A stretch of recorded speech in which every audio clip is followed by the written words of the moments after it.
It's the Rob and Nick Show.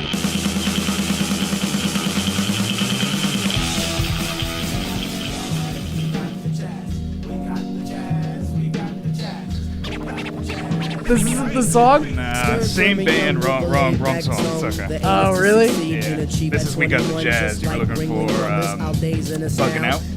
That's what it says. It says Bugging Out. Nah, this is wrong. This is wrong? You got fooled. Duped by the YouTube Kevin. This is not it. Oh, this is my fault. It's alright. Man, what are you gonna do? Well, this I mean, is... it's still a great song. Yeah, I like Still a it. great album. If anybody wants to listen, this is Tribe Called Quest. I like it a lot. Yeah. Well, this is the Rob and Nick Show right here on MTR Radio. 609-910-0687 if you'd like to call in. How's everything going, Nick? I still haven't memorized that number. No? Not at all. I'm pretty good with numbers. That's the only reason why, like, I can remember that stuff. Otherwise, I'd be screwed. Yeah, If that no, makes sense. I've made it a point to write it down each time, and I still haven't written it down. So just keep doling out that number. I can't give it out. I'll just give my cell phone number. Yeah, exactly. Well, what are you going to do? Yeah. Give my cell phone number out. Well, we got a lot to discuss, a lot going on right now in the world. There was a debate on Tuesday. Huge debate. There's a football game going on right now. My Jets. Your Bills. My Bills. Your Bills. My Jets are playing the Bills. Everything's good. I'm glad. I'm glad to hear it. It was a nightmare getting here. Yeah. 17 is absolutely awful right now because of the Bills and Jets game. Oh, yeah, that's right. I didn't even think about that. So I have a stick.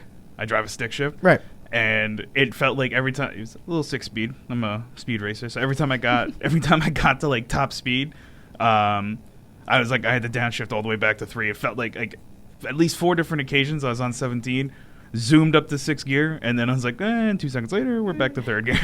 It was a nightmare. And it's gone. Poof. So, did you watch the debate this week? I did. That's appointment television, dude. You got to watch that. I didn't watch it. I mean, I saw the highlights. That's all you actually need to see. That's all you really need to see.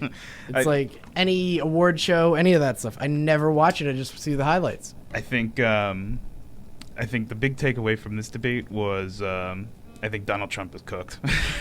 Yeah. He was shut out. Like, for the first time since it's like, I think like the moderators and everybody have made a solid stand to not let him just get like those cheap little jabs that somehow win people over. But yeah, we got to build a wall. Yes, in China. That's all he like. And I think my favorite part, the biggest highlight of the night, was when the Trumpster was talking about the TPP. Yeah. And he goes on like this huge long soliloquy about how China has found the loopholes. They're basically like stamping all over this TPP and everything that we made to create it. China's basically they held us at gunpoint, and now they're taking advantage of the deal. He goes on this huge long rant, silence, and then Rand Paul's like, just for the record, China was not a part of the TPP.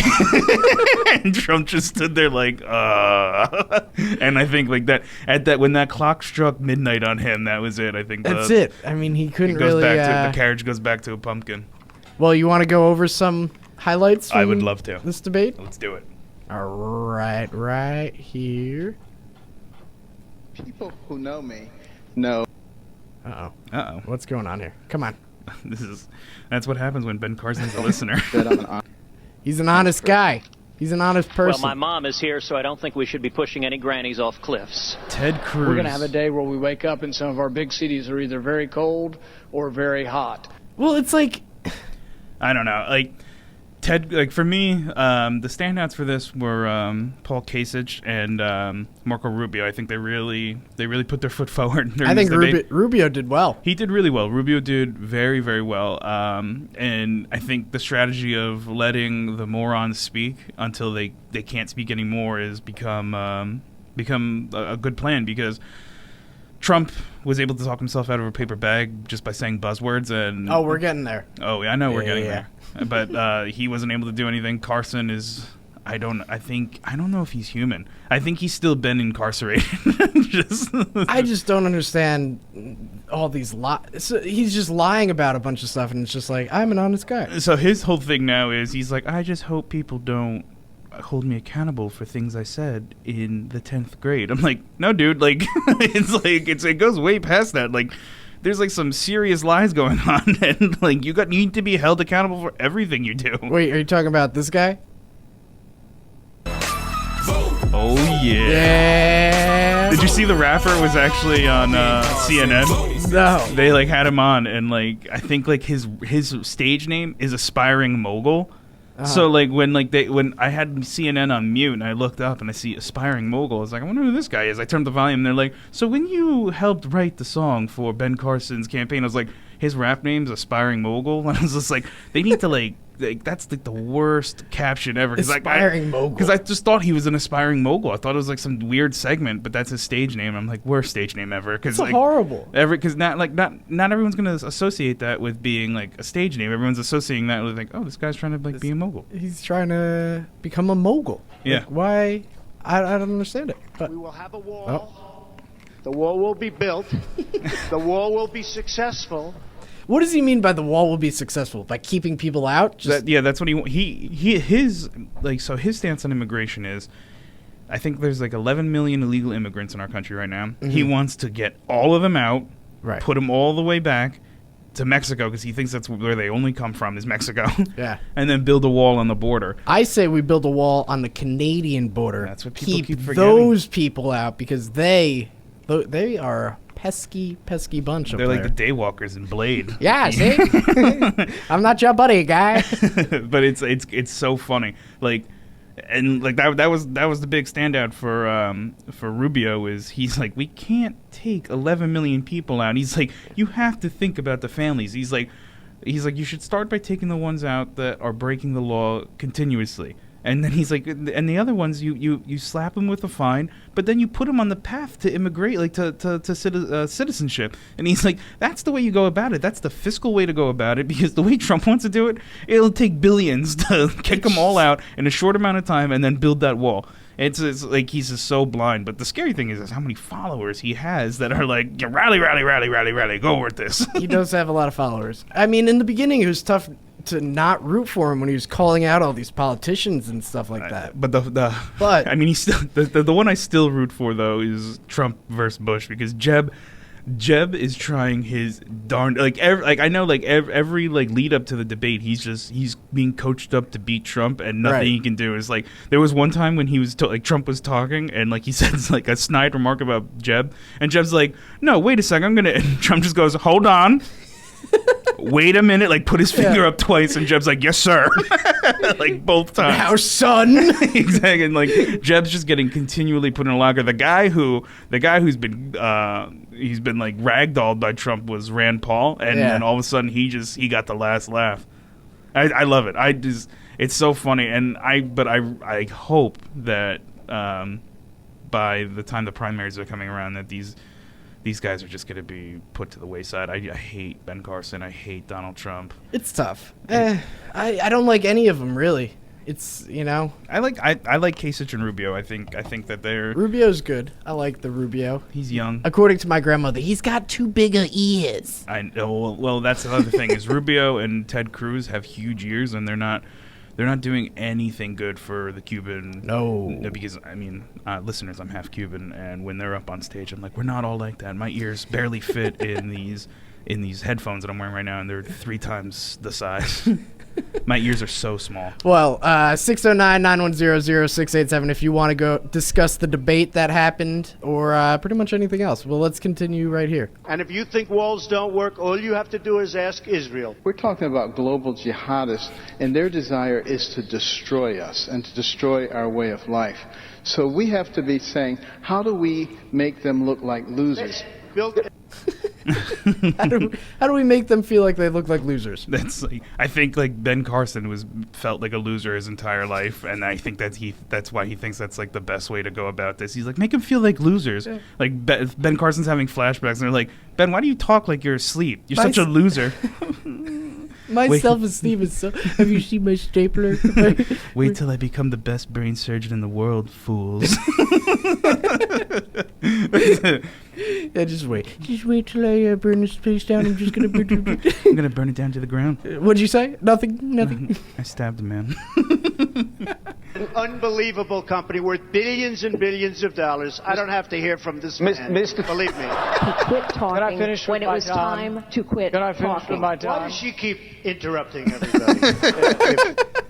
It's just like... That's it. Like he was like talking about Putin at one point. He's like, I met Putin. He's a good man. When we were in the green room, when we had a segment on 60 Minutes. Yeah, right here. Wants to go in, and I got to know him very well because we were both on 60 Minutes. We were stablemates, and we did very well that night. One of the reasons And we did very well. We did that very night. well that night. He's Yes. he's such like he's a name dropper. Where did he do well though? Like in I don't in even the know. bedroom? That's what I'm saying. I guess like just speaking. That's it. Like he's the kid in high school who's like he's got like a lot of friends and everything like that, but he's just so self-conscious. He's just gonna keep telling everybody like, hey, by the way, I got 100 on that trigonometry test. And what did you get? It's always like he's a really good guy, but he did this wrong. Exactly. Yeah. No. Like he's always like the one-upper. He always wants to one-up somebody. I just don't understand it. I'm sick of I've all said these that I guys. would not be talking to Vladimir Putin right now, although I have met him as well, not in a green room for a show, but Name drop. in a private meeting. There are more words in the IRS code than there are in the Bible. And not That's Ted Cruz's biggest downfall. Is he's a Bible thumper, dude. Like he keeps trying to bring that like to the mainstream. Like I don't understand. Like they want to reach specific demographics, and I want to tell every Republican candidate, here's how you reach a specific demographic. Stop bringing your religion into it. You go after all of them. I mean, And- separation of church and state. Exactly. It's just Well, you remember Ted Cruz was a Tea Partier, that kind of. Yeah. And now look what he's doing. what is it? The separation of church ends, or the state church fair in Arrested Development. Oh yeah. The state and church fair. State and church fair. God. I love that show. It's great. So, anything else going on besides the debate? Aliens are here. That's right. The UFO from California. Are you talking about? That's exactly. It's not just California. It was like California, New Mexico, Arizona. Nevada. Yeah, basically that whole region, that whole like southwestern region. Here, we got some people reacting to it. Let's see if this works. Uh-oh. Nope, didn't work. Uh-oh. Yeah, it just, Basically, viewers, it was a giant alien semen going across. Like, we'll tweet a picture up, but this thing looked like a sperm. Like it just looked like it was trying to find a home. And I like how they said it was like it was a rocket, right? Yeah, well, at first, like the naval base that was there was like, no, we got no reports of anything like that. And then I guess like 2 minutes later, they're like, yep, nope, test. It was a test. It's an alien. Like those were aliens. They were coming through. You think so? Oh yeah, no doubt. They were rolling through to see like what we were doing, and like, Here we go. Yeah, I mean, it's going very slow. yeah, they kept saying it was a shooting star. It's a very pointy arrow. It's going to be Big pointy arrow or a sperm. Yeah, it doesn't. It's going pretty slow. No, I mean we're all goners. That's what it means. Like, I think they wanted to see like how we would react to it, and I think everybody live tweeting it and all the memes that came about it, like they circled back. They're like, we're gonna kill them. Yeah, well, hopefully Orson Welles' theory on water killing the Oh yeah, that's right. downfall. What was that? Signs? No, that Yeah, it was in War of the Signs, Worlds. right? Was it War of the Worlds? Yeah. I thought no, Signs is the water. War of the Worlds was our germs. That's right. Yeah, There's yeah. too many alien There was movies. well, I think we're prepped. We're ready for it. We just need Tom Cruise and Mel Gibson And Will Smith to punch Oh, one yeah. in the face. Yeah, that's You him. cannot forget about that Independence Day scene. Independence Day is one of the best movies of all time. But that's the turning point. That's when it became like comical. Was when right when he punched him in the face. Welcome to Earth. No TH, just Welcome to EARF. But like right there, it's just like, all right, well, this movie's going down the tubes. Yeah. Oh god, that movie does not go down the tubes. It just gets better and better. Like the alien, though. Hello, boys. I'm back. Randy Quaid, you beautiful bastard. He's just drunk flying an aircraft. Oh my god, the plot Keep holes. it coming. Keep it coming. The plot holes in that were just unbelievable, Yeah. left and right. Bill Pullman is the president. Just like every line, it was like the Clint Eastwood thing, where he's just like, "Please tell me about my wife." You're just like, why are you gonna talk like that, dude? Like, Oh yeah, his wife dies. Oh yeah, and then like he has to like his daughter like looks up at him. She's like, "Is mommy sleeping?" And Will Smith's wife. Oh my god! Just they happen to run into the Mrs. President. Oh yeah, Madam President. I'm a dancer. Yeah, what do you do? Exotic. Exotic. Vivica A. Oh, she was smoking. Yeah, she was. Well, what are you gonna do? I'd make another one without Will Smith, but like they're doing. What are you talking about? You don't like David? David, my son. No, I'm sorry. They are making a number 2, but Judd Hirsch and and Jeff Goldblum aren't going to be in it. Really? Yeah, it's just going to be Will Smith. I don't know who they're going to. You need Jeff Goldblum, dude. He was the great foil. You kind of do. You do. Well, and Judd Hirsch was the best character. You'll be dead without my David. Just every time. Yeah, no. Yeah, the area 51 stuff. Come here, take my hand. Yeah. Everyone's a Jew today. Everyone's a Jew today. It's so bad that they killed Harvey Feinstein in the first one too. Yeah. Oh my! I gotta call my lawyer. Forget my lawyer. Well, on to movies and such. The best film score. I have a beef with this. The best film score came out on digitalspy.com, and Lord of the Rings was voted awful. The best movie soundtrack of all time. Awful. How could you say that? Well, considering that any John Williams movie, Star Wars, Indiana Jones, Jurassic Park, those 3 alone. And then you have Hans Zimmer with Gladiator and Dark Knight. Even like Ennio Morricone with Mission Impossible. Dude, all like, can you hum the Lord of the Rings soundtrack right now? Like, hum the. I don't think that's it at all. Yes, it is. No. Are you kidding? That's not it. Yes, it is. But that's the thing is like, there's no clarity. Hum the Mission Impossible soundtrack. I can't dispute that. That's Mission Impossible. Right here. All right. Film score. I love Lord of the Rings. That's the only reason. I mean, here, I'm a big Lord of the Rings fan. That score should not be number 1. It totally should be. It should not be number 1. It absolutely. I don't understand how it can't be. Because you have Star Wars. But just. So this is a compilation. So let's go a little further. Let's see. How beautiful is this? And then you got Annie Lennox.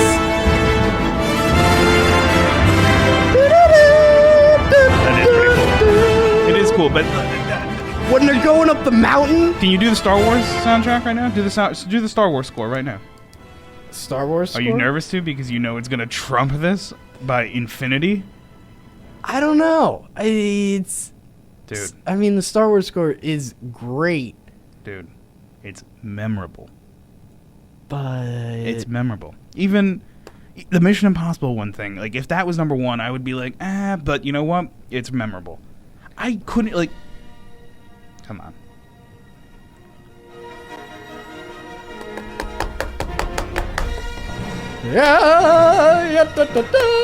Jurassic Park. Jurassic Park was good, but I just think that.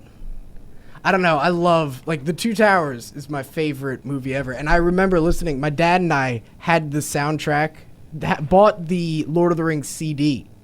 And we would listen to it all the time. My dad's, like, big into orchestras and scores. Symphonies. Dude, Hans Zimmer's pretty good, too.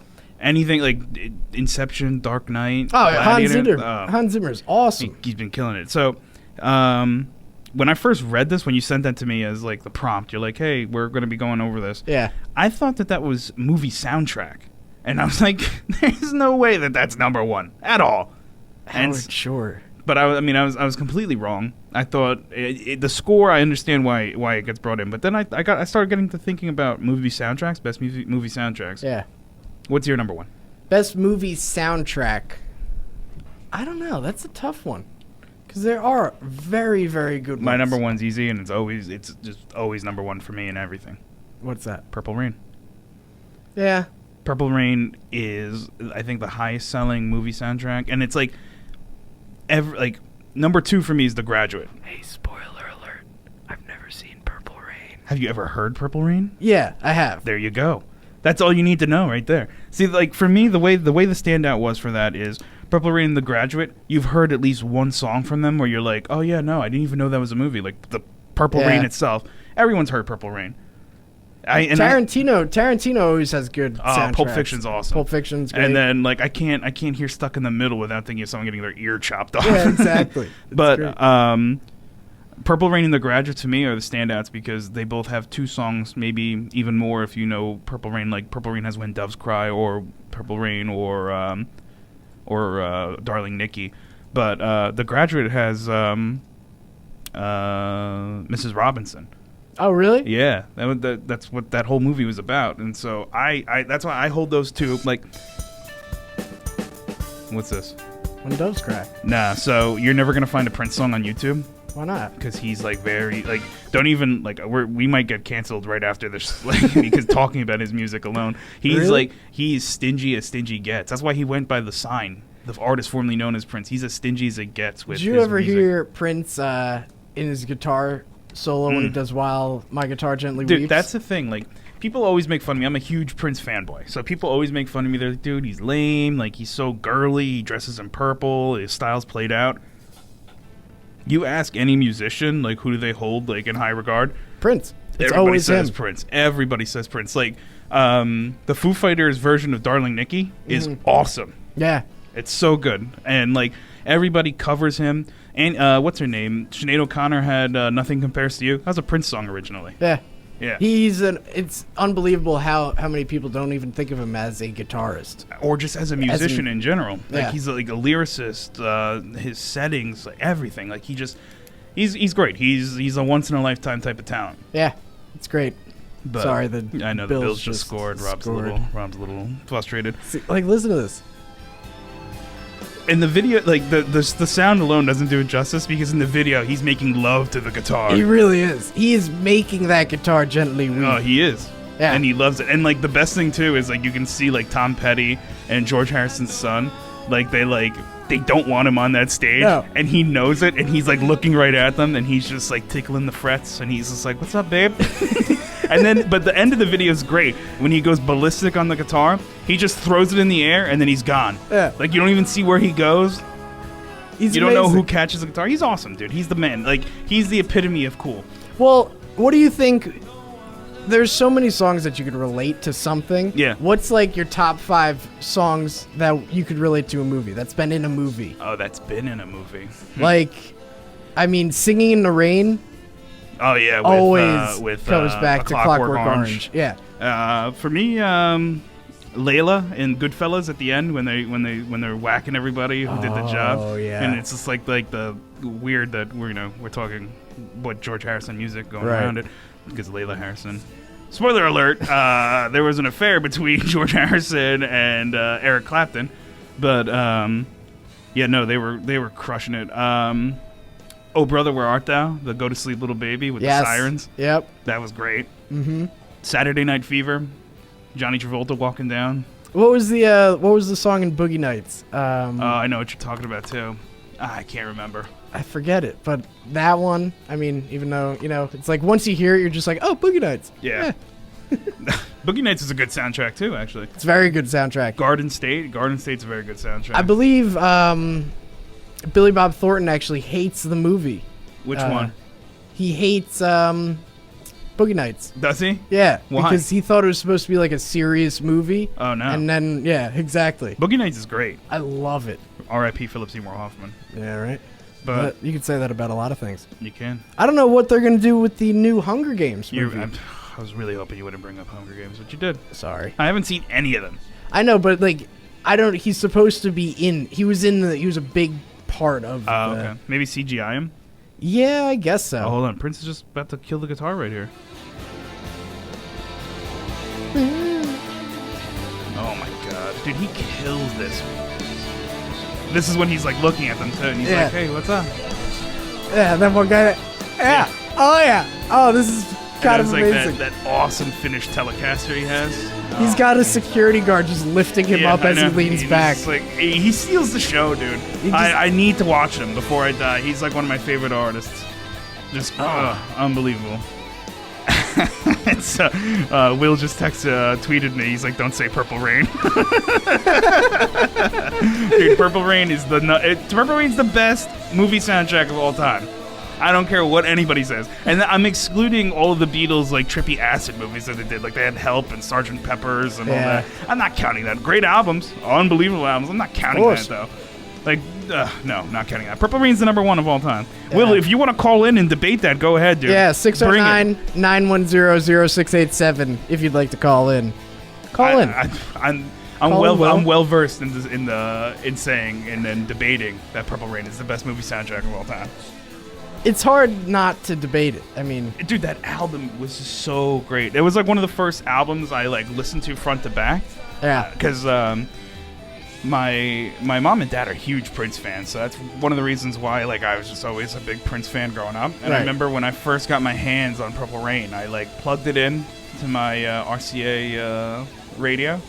And just the first song is Let's Go Crazy, and he's like, "Dearly beloved, we're gathered here today to celebrate this thing called life." I was like, oh.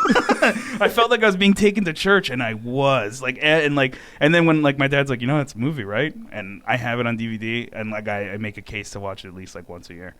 It's great, dude. Oh my god. Like Purple Rain, one of the only albums I'll bring with me on a deserted island if I had to. Like 3 albums to bring. Yeah. What are you doing?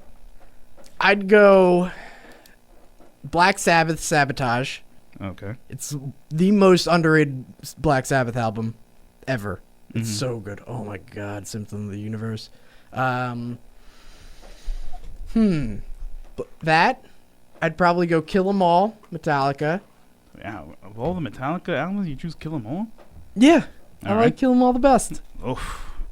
I'm an Injustice for All guy. Are you? Yeah. And I'd go Willennium. Third one.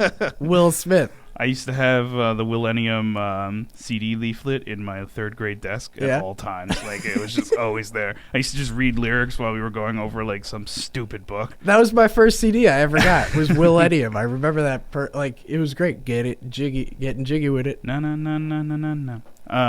For me, it's Purple Rain by Prince, obviously, if you guys didn't know. Born to Run by Bruce.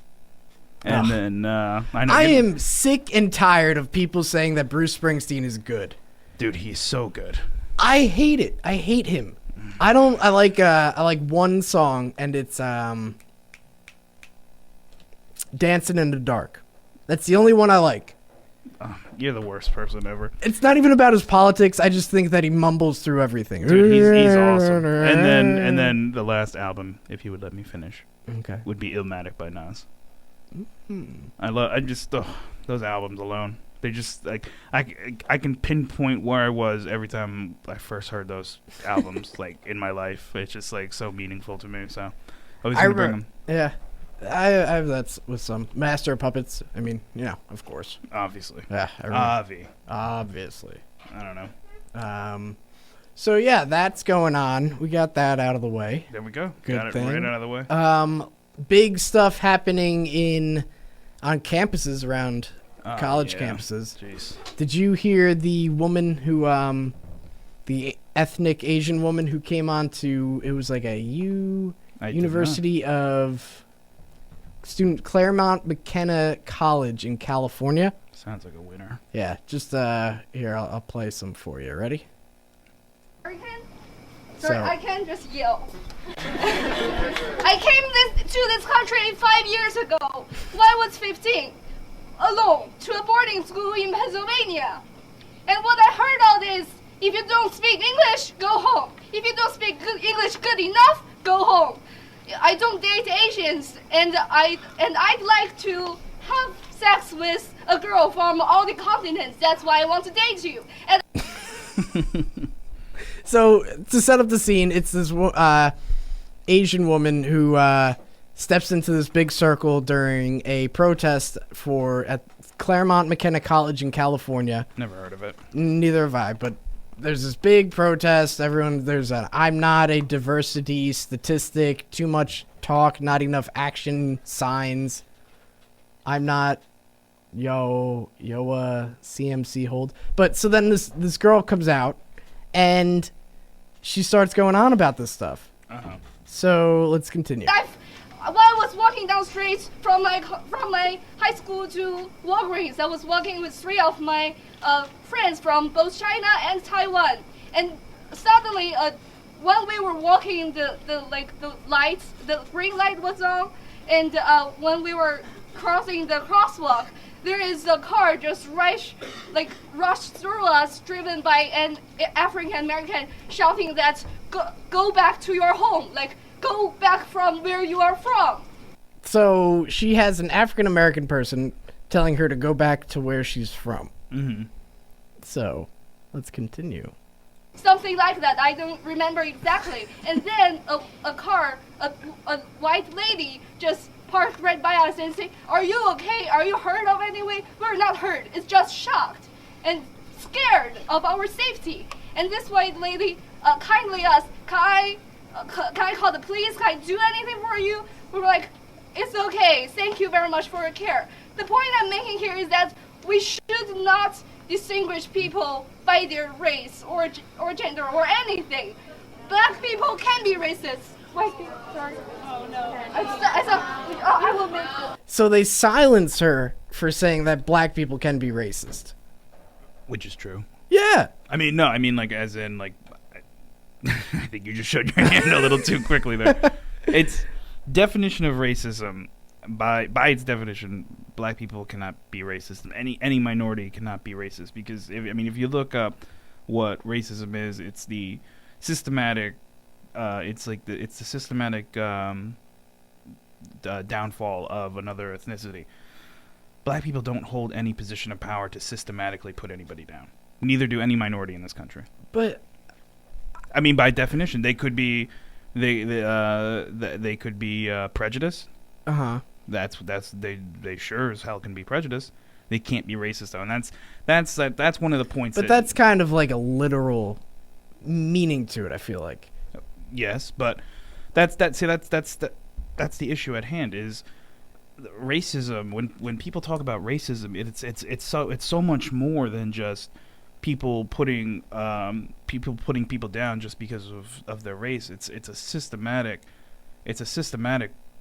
portion of this that makes it so difficult is because what's going on in Missouri is there were nooses hung around trees. Mm-hmm. There were KKK members coming around calling these people the N-word and everything like that, and then ultimately the swastika being drawn in poop on a floor, I think on a predominantly black floor. Which I understand obviously no one should do that, but it's to say that black people can't hate another ethnicity is that's not what I'm saying. That prejudice is hating another race.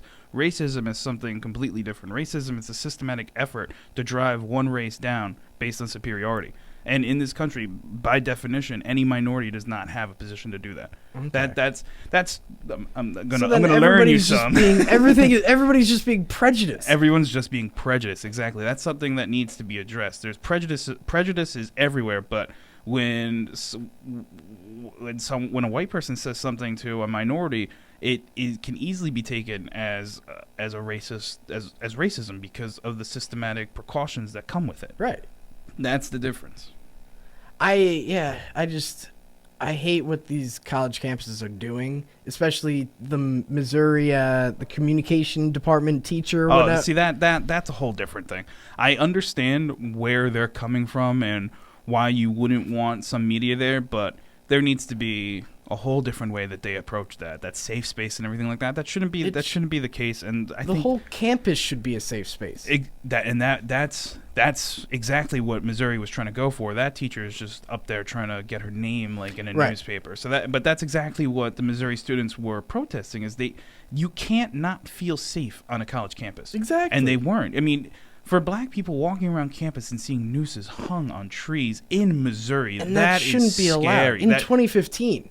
Well, that's the thing, and that's another thing that I want to bring up too. Is, I mean, but sorry, there's another thing I wanted to bring up is, you know, like there were a lot of people that were seeing the events unfold on the news, and they were like, "Oh, these guys just they're blowing this out of proportion. They shouldn't be doing this." Mm-hmm. But then you see one instance of any sort of revolution that the kids put up on campus, and what comes with that? What's the backlash? The KKK was on campus within a day of any of that happening. That and like I think that only strengthens the argument of the Black Student Union on campus. Is that's the kind of stuff they were dealing with. Like, they made one quick move to justice, and the next move by the counterparty was the KKK's on campus. That's a legitimate fear, and one that was highlighted with their protest. Some people are complaining that, you know, they shouldn't have protested it. They shouldn't have made the president resign. Well, I totally understand, you know, the president resigning, trying to straighten everything out there. But the thing that happened at Yale, I don't know. Actually, I don't know what's going on at Yale. I haven't followed up on that, so I can't speak on it at all. I saw a video of a teacher, a professor, standing up for freedom of speech, saying that these people can say whatever they want. But, like, here, I'll play it for you if I could pull it up. But it's like, you don't have to listen all the time. You don't have to be, oh, well, I'm offended, so I have to say, oh, it got pulled. Oh, wow. No, but I mean, that's another instance of what's going on. Is like a lot of the media and a lot of like defectors are going to say that everybody's just taking too quick to offensive everything, which in part is true. But then there's also the human element of it, is walking around a campus and knowing that what they perceive to think about you is not really what's being said. Like, there are like some people, I mean, we both went to college. We both went to 4-year universities. We know like what's being said in some dorm rooms and stuff like that. We know the type of hate that's inhibited in some people. Yeah, of course. And like to think that like any minority on campus, I mean, let's not beat around it. I was a minority on campus. Yeah. I'm sure that my college experience and your college experience were very different. Yeah. I'm sure that there were some things that you can do on campus that I couldn't do on campus without being judged as a minority, and you being judged as just a crazy college kid. It's a crazy white guy just going around saying, you know, standing on trees. Exactly. And, like it's stuff like that, and like I don't downplay it. Like, and you know, I never bring it up around, like, majority of my friends are white. Yeah. I never bring it up. It's but you know, it's always there. I know that there's some things that my friends can get away with that I would never be able to get away with. The majority of our high school was white. That was another thing. I think I was like one of like the 4 brown-skinned people that graduated in our class. But I never even thought of you as like, you know, oh, he's Filipino, I can't hang out with him, or like anything like that. I never even, not once, thought. And like I'm pretty sure that's why I agreed to do a show with you, dude. It's like I knew that like you were a friend, and like that's the thing, is like I don't hate everybody. I don't have like, but I don't hide behind the fact that there's also, I know that there's places I walk into and I'm being judged prematurely just because of my name, my last name, the color of my skin. Well, I mean, you could say the same thing about white guys going into like black neighborhoods. It's just they automatically get judged for being in there when it's like, hey, you know, I'm meeting a lady friend tonight here. That's very true. There's been studies on that, videos on that. Yeah. But again, I go back to the backing of, if I walk into a predominantly white neighborhood, I don't think any of their fears would be, this kid is probably going to gentrify this whole town. Yeah. Where if a white guy comes into a black neighborhood, or a neighborhood of like, or like a heavily ethnic neighborhood, yeah, there are people that probably think like, oh God, like they're probably going to gentrify our town. Yeah, that was a great episode of The Sopranos when Tony and AJ go. Oh yeah, they go back to Newark. Yeah. Yeah. But I mean that's where it comes from. I completely agree with some, like, I completely understand a lot of the complaints that people have with what the students were doing on campus, but I can fully support it. And I know like white privilege is something that like not a lot of people like to hear, but when it's worded that harshly, it tends to get like a lot of like kickback of the masses. But like I always break it down like that. Like I always tell people, my white friends, that there are things that you can do that people will look at you in the lens of society and say, oh, that's just kids being kids, or things I can do and be like, this guy, he needs to get off campus. They do nothing but muck up the campus. Yeah, I understand it. I just wish I wish that people would understand freedom of speech more. Oh yeah. Where you can say something and not be harassed for what you say, for your opinion on a matter when it comes to race or gender equality, whatever. My favorite saying with freedom of speech is always, you're free to say whatever you want, but you're not free of the consequences that come with saying them. Exactly. And that's something that should be said. So, like, for instance, if like a higher education person, educated person, or higher education professional, I'm trying to say, can't speak, were to get caught on camera or caught saying to a kid something obviously very racist, he is allowed to say that. That's the beauty of this country. But he also should get fired. I'm not saying that the president of Missouri did not do that, but he did not do the right actions. Not quick enough. He tried to downplay it and just tried to sweep it under the rug, so he didn't want his school to be in the news. Well, 609-910-0687 if you want to call in and talk about the topic. But not to go really off topic, but did you see the new Aziz Ansari it was awesome. Series? It was Master awesome. of None. It was great. So I was off from work last Friday, and it came out on Friday. And I finished it in a day. Yeah, it was great. Unbelievable. And it breaks down pretty much all these stereotypes and racial matters, sexist matters, all in this. The beauty of that show, too, that it struck me afterwards is how diverse the cast was, and seamlessly diverse. It wasn't just like, and here's your black friend. It was just like, it was beautifully done in that aspect. I was reading an AMA today on Reddit with Aziz Ansari and the guy who wrote it with him, Alan Yang, I believe his name is, and he just said it wasn't really a matter of like getting that diversification. It was more just everybody clicked together, and it's all his friends. Yeah. So it's like, it just happened to be that way. And it was great, and I wish more television shows were like that, because that's like such a true like. But it cut down visualization. I called my grandma today after I watched the old people episode. With, Paro. The little animatronic seal.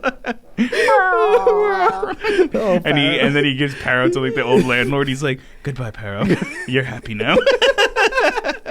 Oh my god, dude, that show was just so great. And like the scary thing is it hit pretty close to home too, because there's like so much stuff that like our age demographic was dealing with, that like he just like in the series finale, or the season finale, sorry, when he's like quoting this the Bell Jar by Sylvia Plath, and he's like, you have a fig tree, and on one fig you have like travel, you have your personal life, right? And he's like, which one do you grab, which one do you feel? And I'm just like, this is too heavy for me. I want to laugh. I'm here for the fart jokes, Aziz. Right, exactly. But there were so many good jokes. Oh, so many. My favorite episode was episode 9, the one where they're living together. Oh, yeah. And like, you notice how it was all filmed. It's called Morning something or whatever. I don't remember what it was called, but like it was all filmed like in the apartment. Like, you notice how like they never left. They changed the setting by the alarm clock every time. Yeah.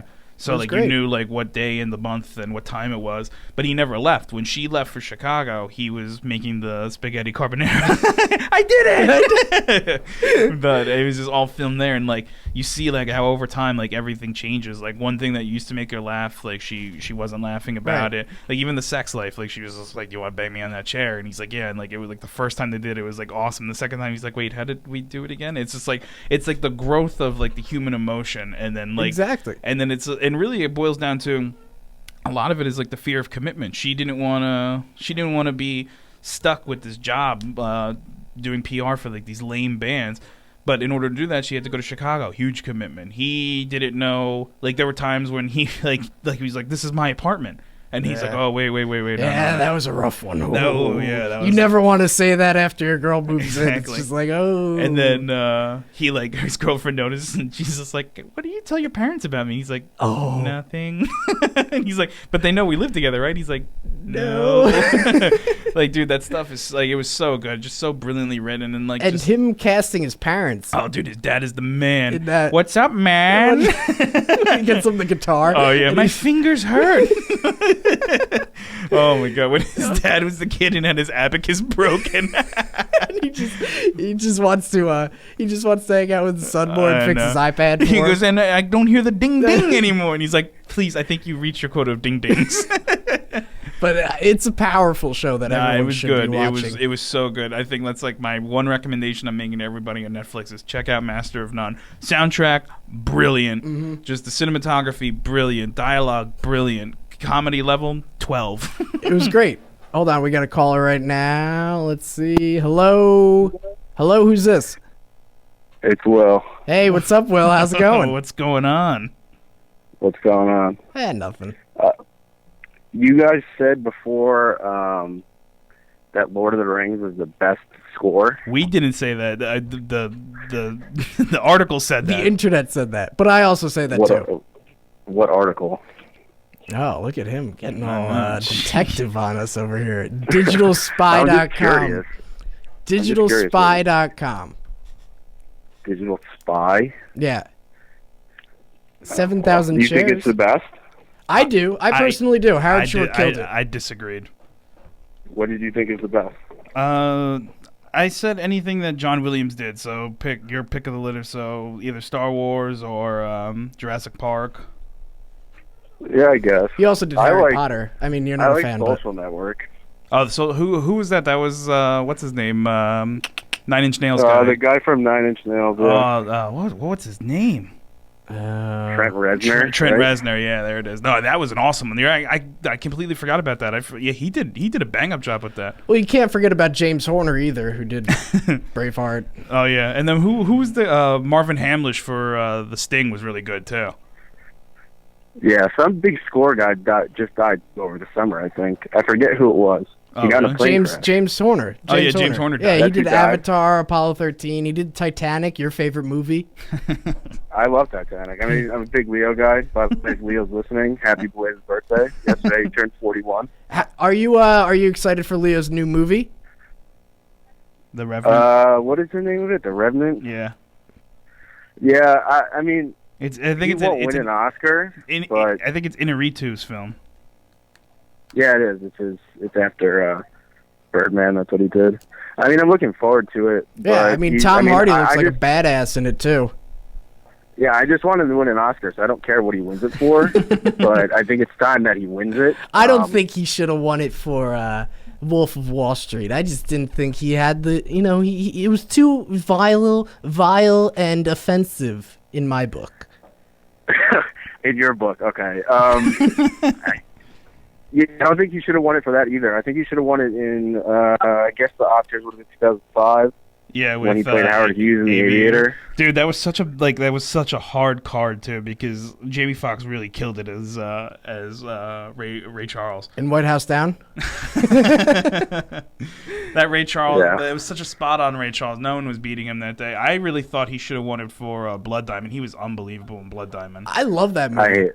I hate that movie. How do you hate that movie? I thought it was awesome. I hate that movie.